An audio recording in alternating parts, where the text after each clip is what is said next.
Bismillahirrahmanirrahim. Assalamualaikum warahmatullahi wabarakatuh. Alhamdulillah alladzi qad wafaqa lil ilmi khairu khalqihi wal tuqa. Asyhadu an la ilaha illallah wahdahu la syarikalah wa asyhadu anna Muhammadan abduhu wa rasuluh. Allahumma shalli ala nabiyyina Muhammadin wa ala alihi wa sahbihi ajmain. Pemirsa TV-mu rahimakumullah, dalam kesempatan kali ini Lentera Nurani spesial Ramadan 1447 Hijriah kerjasama Majelis Tabligh Pimpinan Pusat Muhammadiyah dengan TV-mu. Dalam kesempatan kali ini kita akan membahas tentang bagaimana menata nurani kita. Dalam sebuah kalimat di masyarakat itu, ini bercandanya ada yang namanya hati. Hati itu ada dua, ada hati nurani dengan hati nur aini. Nah, ini kadang-kadang menjadi plesetan. Sebetulnya nur aini itu juga maknanya bagus, cuman dibuat plesetan karena nur aini ini menggambarkan sosok perempuan yang itu menjadi candaan. Hati ini kita ada dua. Ada kalanya hati ini nurani yang sifatnya dia itu tulus, ikhlas, dan juga ada kalanya hati nur aini yang dimana dia itu ada maksud. Maksudnya begitu. Bukan berarti yang nurani itu mananya jelek, tidak, tapi ini hanya plesetan. Nah, maka dari itu hati kita ini jangan sampai ternodai. Karena kita berbicara tentang lentera nurani, maka harus menciptakan hati yang betul-betul nurani. Menata hati tidak mudah dikarenakan hati ini yang tahu adalah kita sendiri dengan Allah Subhanahu wa ta'ala. Tidak ada manusia yang tahu tentang hati kita. Tetapi ketika kita ini bersandar kepada Allah, maka hati kita akan terpaut dengan Allah Subhanahu wa ta'ala. Pemirsa TV-mu, menjaga hati ini agak susah dikarenakan ada hal-hal yang harus dibersihkan untuk hati kita ini. Nabi Muhammad SAW bersabda, "Ala inna fil jasati mudghah." Ala, ingat, inna fil jasati mudghah. Sesungguhnya di dalam jasad kita ini terdapat segumpal daging.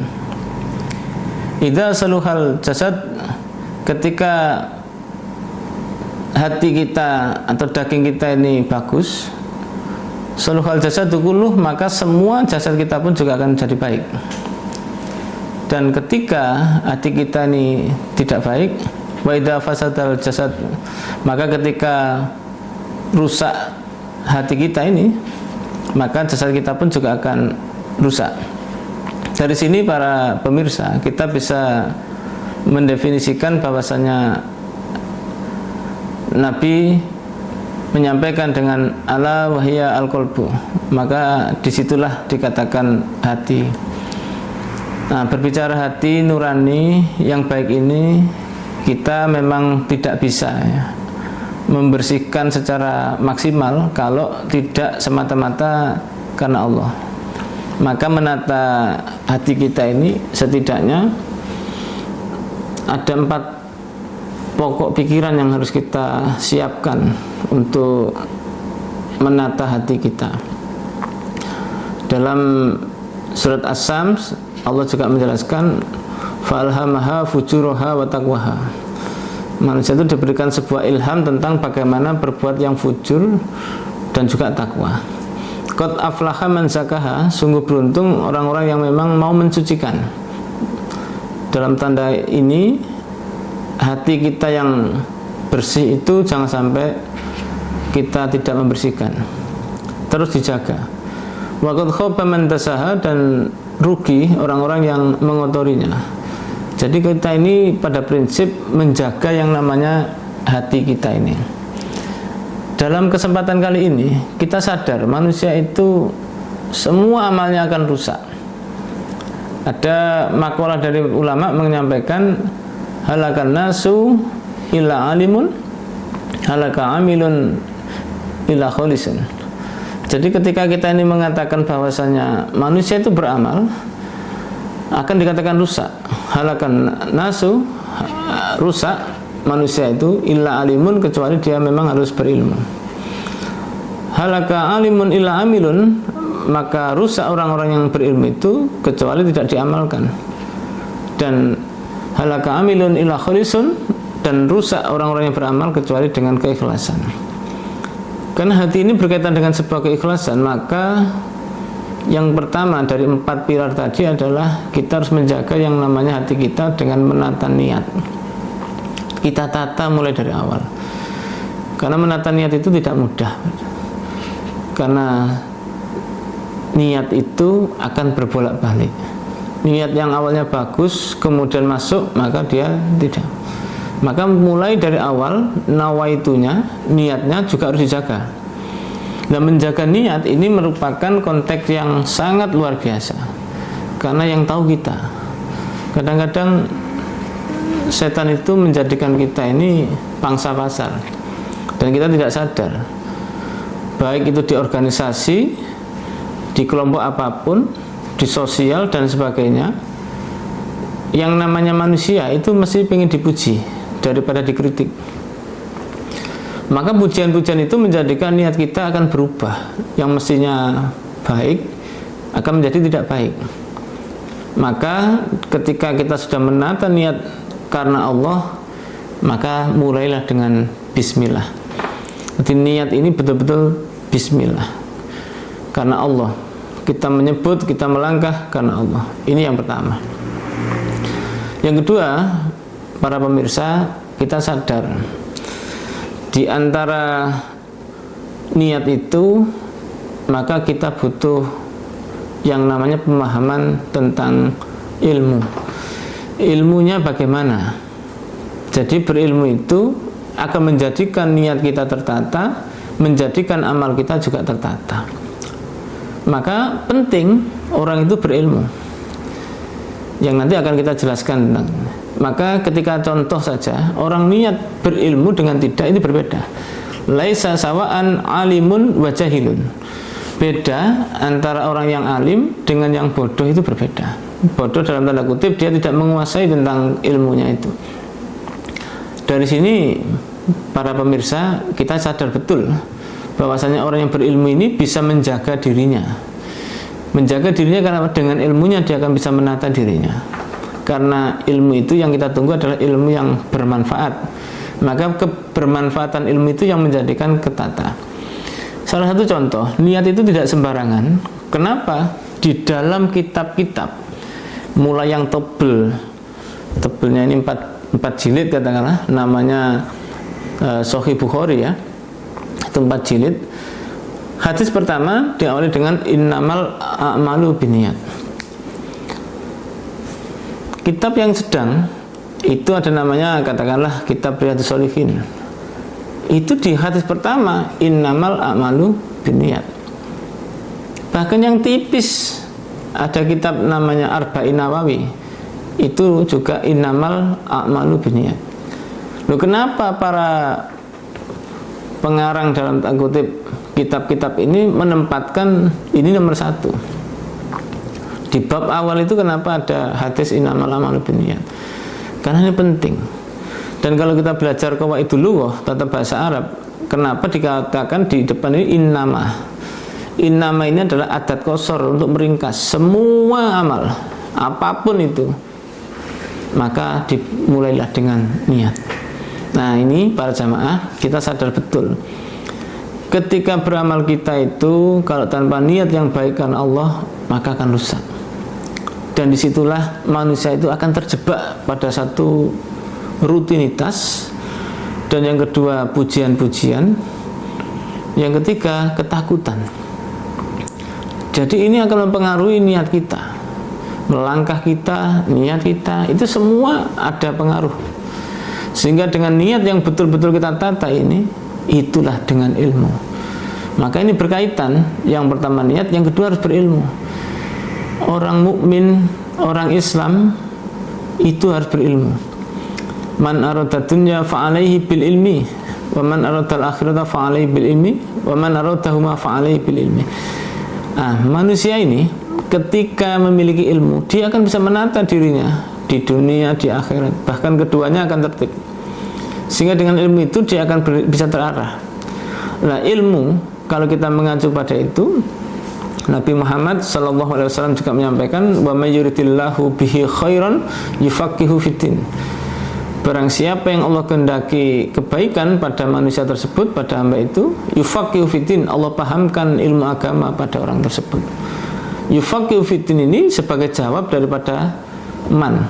Man itu isim syarat, ada jawabnya. Jadi kalau dikatakan barang siapa yang Allah kehendaki kebaikan, itu kalau dimaknai secara tata bahasa Arab, yufaqihu itu jazm, sehingga jazm menjadi jawab. Maka pasti Allah pahamkan ilmu agama pada orang tersebut. Memahamkan ilmu agama itu semata-mata karena hidayah dari Allah, bukan karena kita pandai. Siapapun di antara kita, kalau kita merasa diri kita pandai, maka hidayah itu tidak masuk. Tapi kalau semuanya ilmu dari Allah, maka kita pun akan merasa tenang semuanya. Maka dari itu berilmu ini penting, karena orang berilmu itu di dalam Al-Quran akan diangkat derajatnya. Yarfa'ila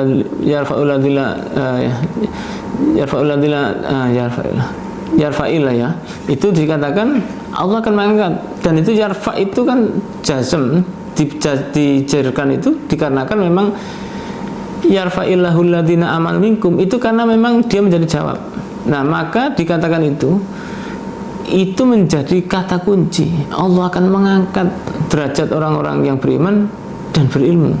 Nah, orang yang berilmu ini harus belajar. Nah, kita ini sebagai seorang muslim, jujur jarang kita ini belajar. Kita ini jarang.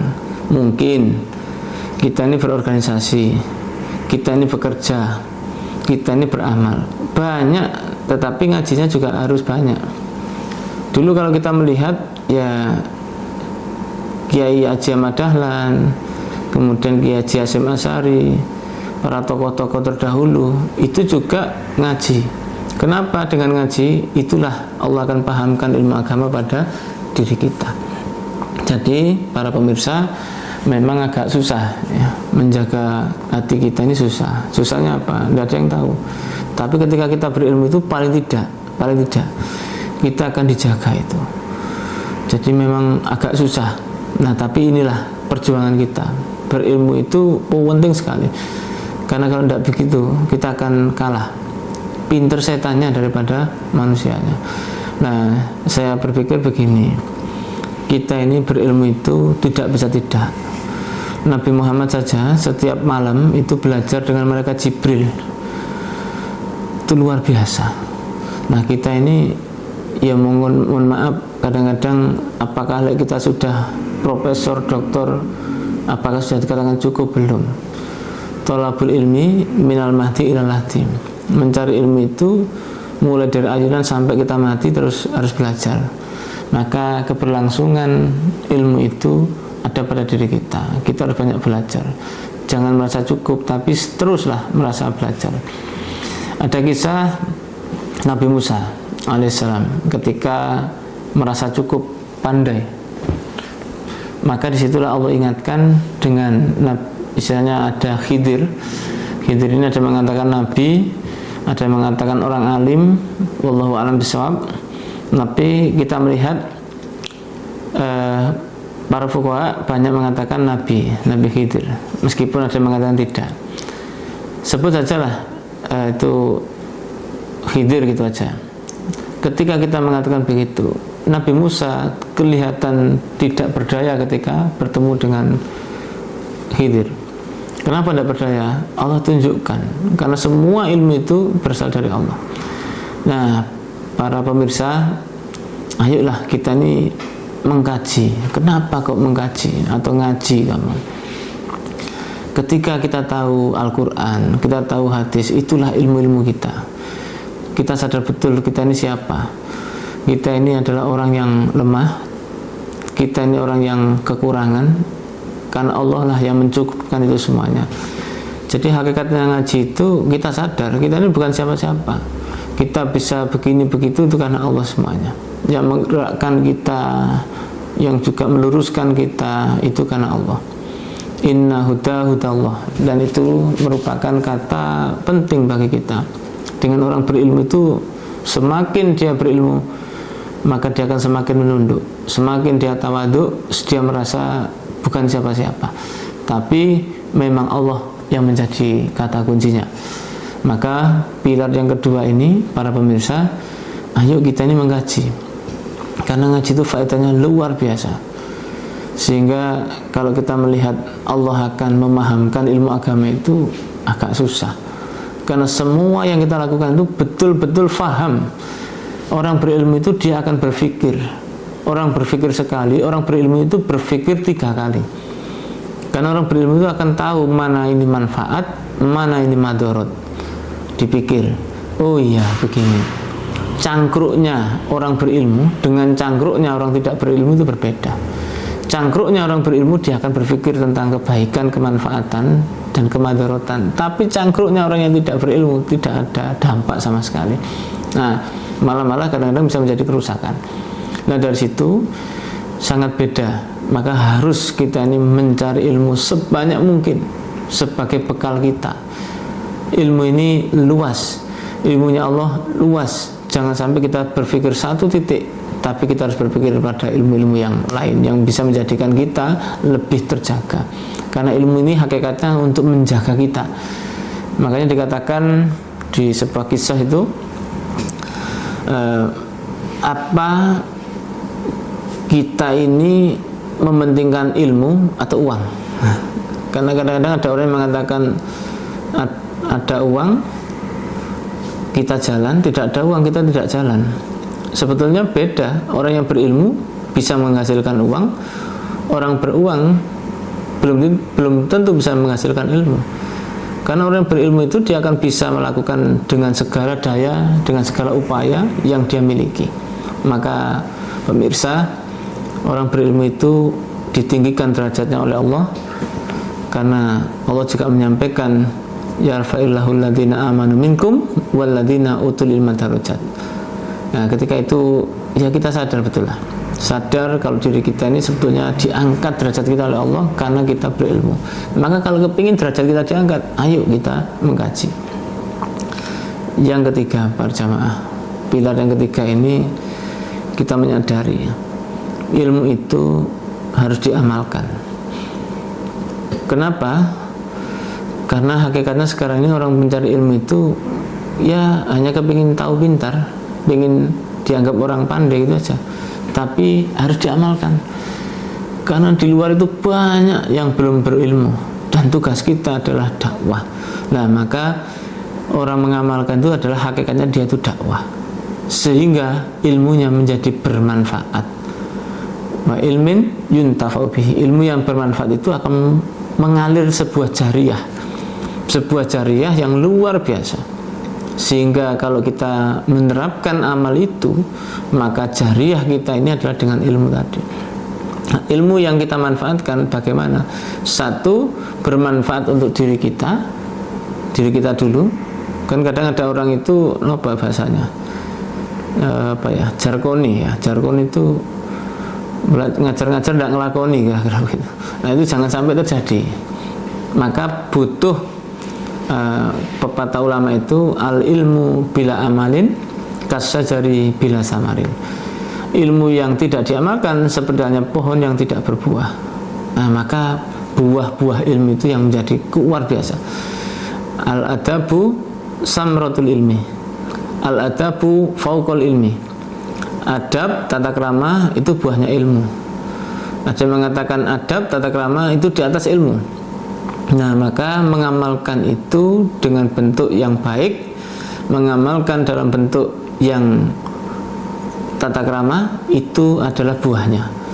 Maka pemirsa, tidak berlebihan ya kalau kita ini ya mengamalkan itu sedemikian rupa.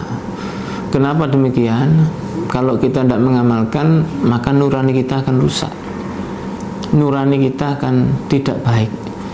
Jadi berkaitan sekali menjaga hati itu, satu niat tadi, yang kedua dengan ilmunya, yang ketiga diamalkannya.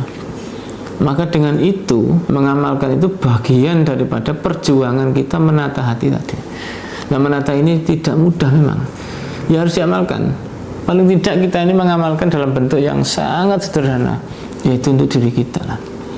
Cuman bedanya begini, kadang-kadang di depan masyarakat kita kelihatan itu mengamalkan, kita kelihatan, tapi untuk diri kita kadang-kadang tidak kelihatan.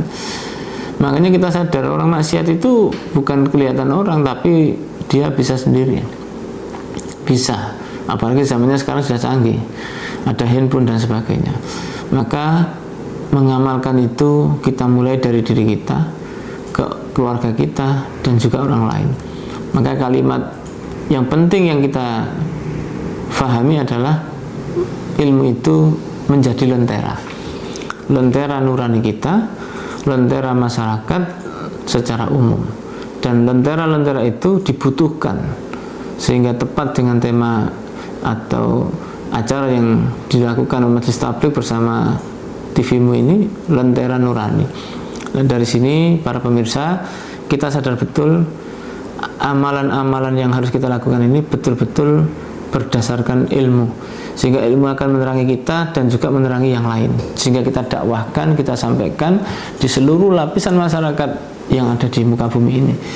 Karena maaf, orang pintar dengan orang yang tidak patek pintar itu banyak yang tidak patek pintar. Nah, inilah butuh lentera-lentera nurani ini yang bisa turun ke masyarakat dengan cara kita amalkan, kita dakwahkan, sehingga orang Islam itu lihatan dari, bukan dari apa ya, dari akhlaknya, dari casingnya.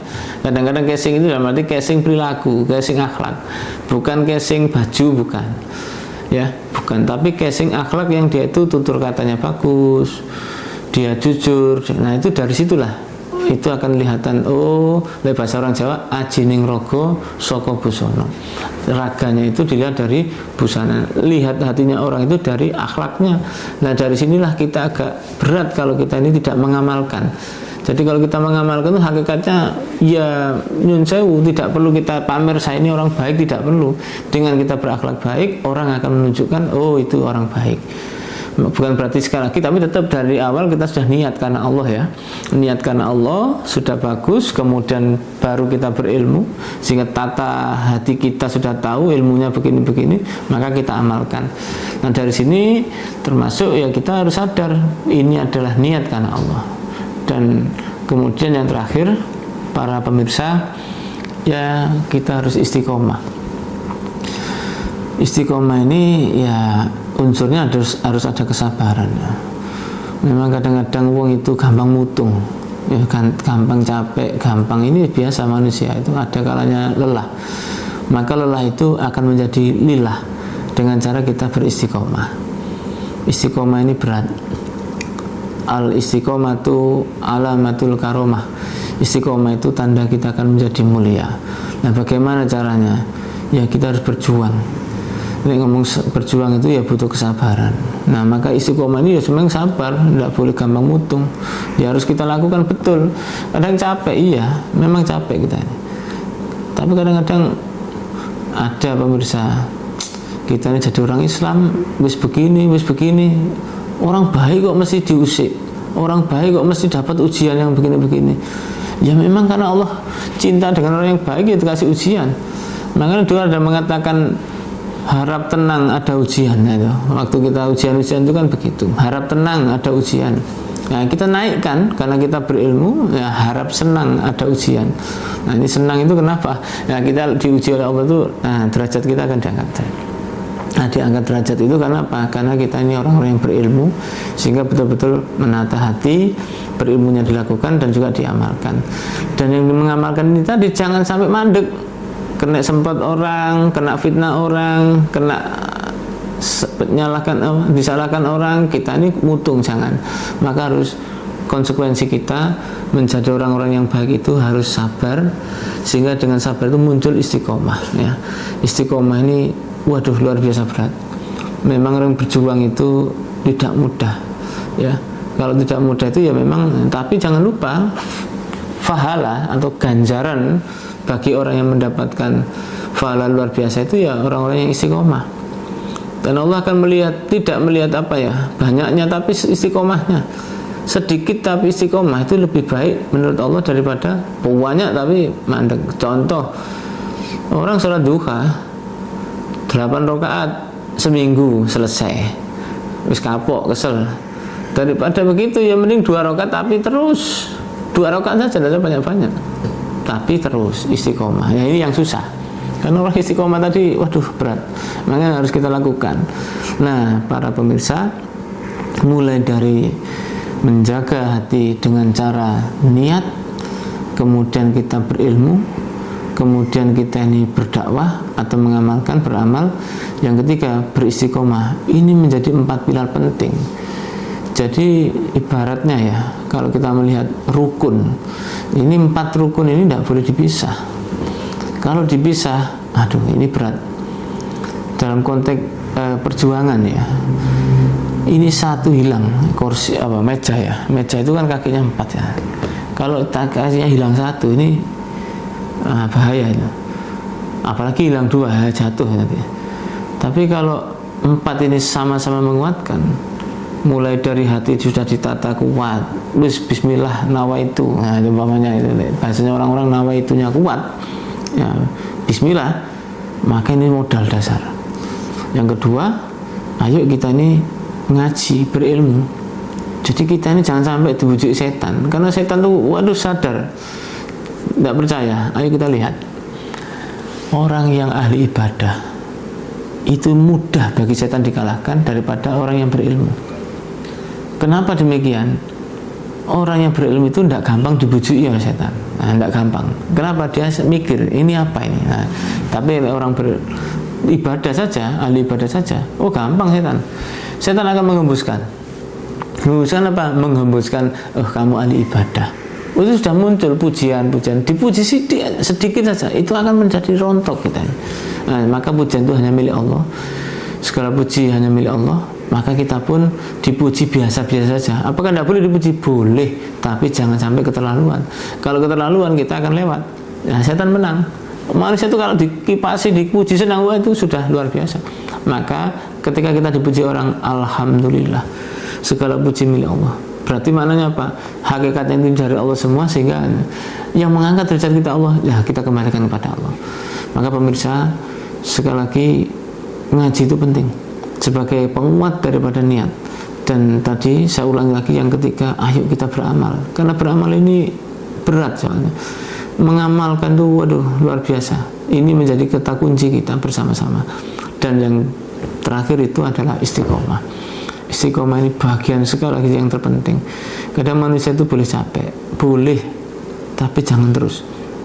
Capeknya tidak boleh terus, tapi capek itu sekali, mungkin istirahat sebentar, tapi untuk kedepannya lebih giat lagi, boleh.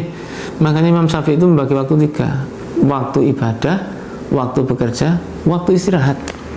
Jadi manusia itu boleh istirahat, boleh, tapi tetap ada waktu-waktu yang lain. Nah, maka kita pola, dengan pola itu kita akan istiqomah. Ada kalanya manusia itu pengen santai, iya boleh. Makanya ada fantasiru fil art, ya kelilinglah di muka bumi supaya kita tahu, sambil refreshing. Tahu bangunan-bangunan terus tahu dengan hijau-hijaunya berbeda. Ya, maka perlu kita ini melakukan itu semua sehingga kita menjadi orang istiqomah. Kita tidak munafik karena kita ini manusia. Ada kalanya capek. Kita ini bukan robot. Robot saja perlu istirahat. Apa itu? Ganti uli, ganti baterai. Nah, itu istirahat.